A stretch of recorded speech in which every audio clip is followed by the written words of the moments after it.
a young man, Michael, came to see me the other day. I phoned somebody about computers. I don't know very much about computers. The first time I bought one, I said, could I please have something that, it looks like a TV, with a typewriter in front, just a box on the side. This, I thought, was a computer. So this gentleman came to see me. This is not, I've had computers for a long time. And then he came along, and this was his approach in the office. Is Kobis Wilson here? And then I said to myself, well, this is what I find quite amazing, what we have. People, this is where the whole thing about counterproductive comes from.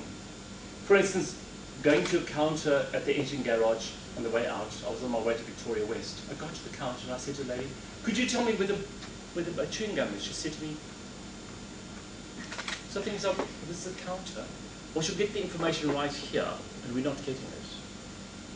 Similar situation, have you ever been to a pharmacy, and as you get to the front, to buy extra large condoms, for instance? Everything is packed in front of you. There's something for piles, it's heel balm, there's anything for fight, dye pills, something for diabetes, everything's packed up. You can't see the pharmacist. You've got to peek over the side and see with the distance. And then sort of extra large condoms, everybody's missing. When we had this problem, this whole counterproductive thing. Years ago, I think it was in the paper many times, every time you went to a cafe, you would come down the newspaper on a Sunday, or not the newspaper, it would come with the bread, the milk and the cigarettes. And everything would be packed on a pile of newspapers. You would take your bread, your milk and your cigarettes, and as you walk out, you've already paid for the newspaper too. But this is a way of him making money. Counterproductive. He knew how to make the money.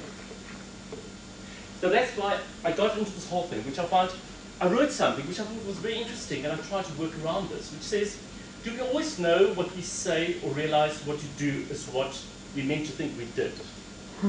Which, I love the confusion of that, because it's the whole counterproductive thing. And I think back on a restaurant item.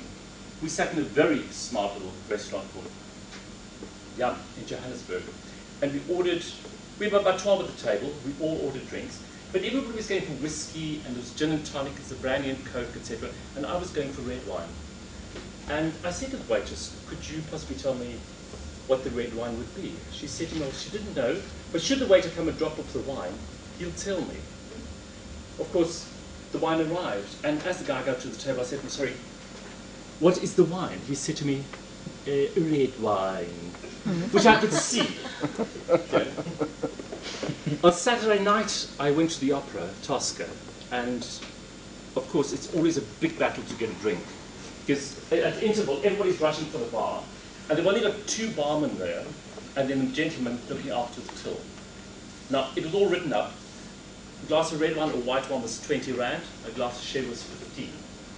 And of course, you come to the counter, you say to the guy, could I have 2 glasses of red wine, please? You'd actually take the bottle and meticulously turn the wine into the glass, put it down, and you'll even cork it. While there's a queue of about 85 people behind you sweating. You then say to him, give him the 40 rand, and he'll say to you, 40 rand. Take the money to the man at the till, and he'll stand and actually look at the price and say, 40. Stick it into the till. Counterproductive. It all works over the counter. We went to the little restaurant, News Cafe, afterwards to have something to eat, a bite to eat. We sat down. We were there for about 20 minutes, and eventually the waitress came out. She said, may I help you? I said, surprising you'd ask. I said, could you please have 2 glasses of wine? She brought some wine. Are you going to eat? She said. I said, of course we will. We waited another 30 minutes, and eventually I had to wave one down. She came to me, I said, well, could we possibly order? So we ordered a tomazzini and a hamburger. But 22 minutes later, the hamburger arrived. Sorry, tomazzini arrived. Doesn't matter which. In any case, there were 2 of us. I said to her, well, the hamburger.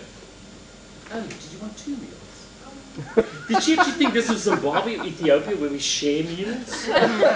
Both of the same meals? It is actually one of those things that we tend to wonder, why do all people think? Are we the only ones thinking? Is there this whole counterproductive thing as well? Are we not allowed to think? Or are some people reserved not to think?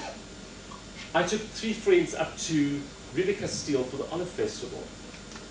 Drove in my car. As we approached the Olive Festival, there was gaiety. Everybody's there. The car broke. So I picked up my phone, the call centre, BMW in Johannesburg. Now we need to organise and pick up the car.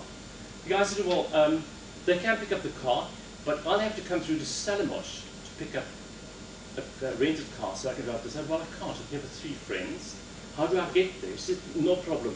We'll organise something. So eventually he said to me, well, I can drive back with a tow truck, pick up the car and go back to it. So I said, no, this is not. Put the car on the tow truck and bring it through and be organised that way. Well, from 12 o'clock until 4 o'clock, all I did was try and organise my car to be towed back to Stellenbosch and for me to get another car.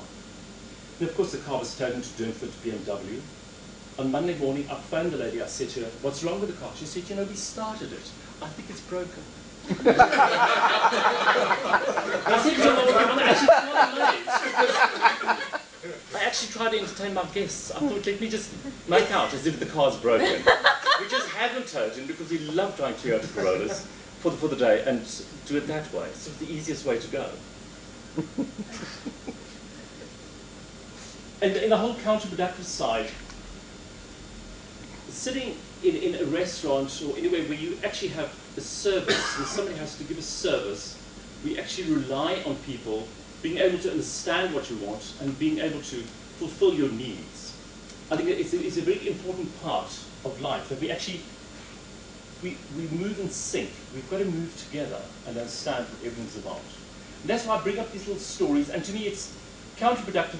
It's got a totally different meaning, but to me this whole counter, the whole counter is that you're working with somebody on the other side, because the man serving you, you standing on this side, being part of this whole lot, is always, to me, become a great issue. I can't understand why people even bother trying to give a service. My whole theory is always, don't try to make money.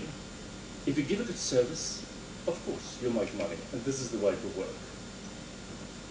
So, do you always know what we say or realize what we do is what we meant to think we did? Thank you very much.